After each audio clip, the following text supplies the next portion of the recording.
Okay, good evening. Welcome to MonsterMath90. MonsterMath number 90. So this is problem 9 from the 2001 AMC 12. And this gave you a little bit of trouble today, and I actually think this is the first time you've ever seen a problem like this.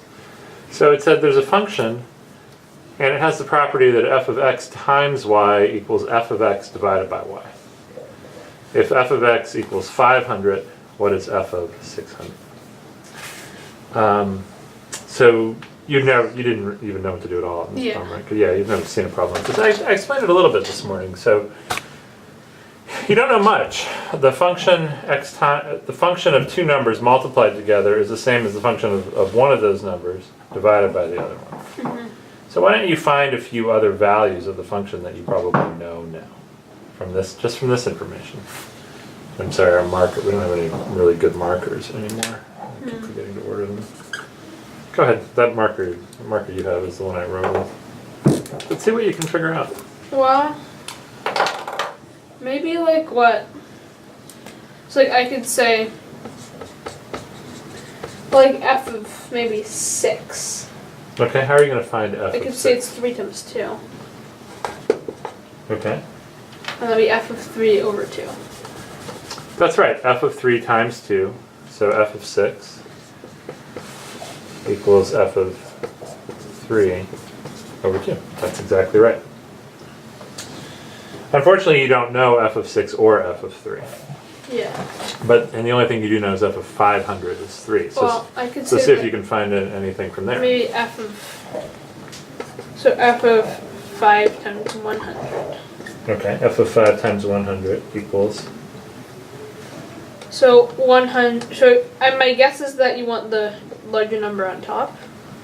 But so f of 100 over 3. Or yeah, over 5. Okay, so that says f of 100 times 5, so you just wrote it backwards, but that's all right. F of 100 times 5 is f of 100 divided by 5. So f of 500, which is 3. 3.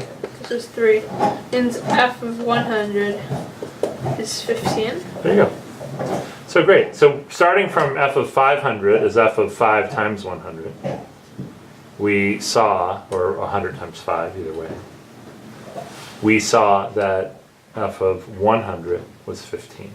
So it doesn't look like you can find very much, but we just found that f of 100 was 15. That maybe helps us find f of 600. Maybe it does.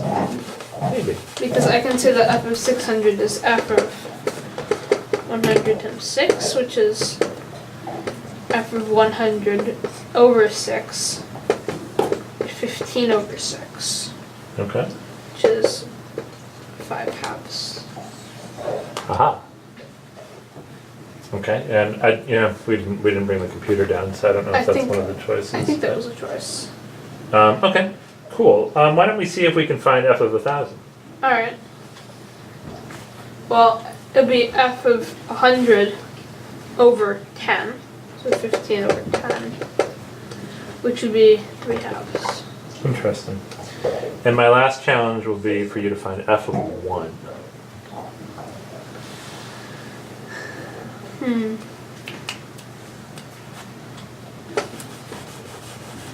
So f of 1, well, I could say that's f of 100 times 1 over 100, which would be f of 100 was 15. 15 over 100. 15 times 100, or 1500, 500. So another way you could do that is you could say, just starting from f of 500 was 3. Yep. So f of 500 times 1.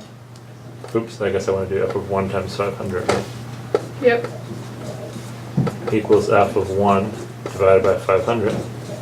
Just 3. So 3 equals this, f of 1 over 500. So f of 1 is? 1500. It's pretty cool. It is, it's pretty cool. So there you go. Alright, good job, hun. That was a challenging problem, and a new kind of problem that you've never seen before.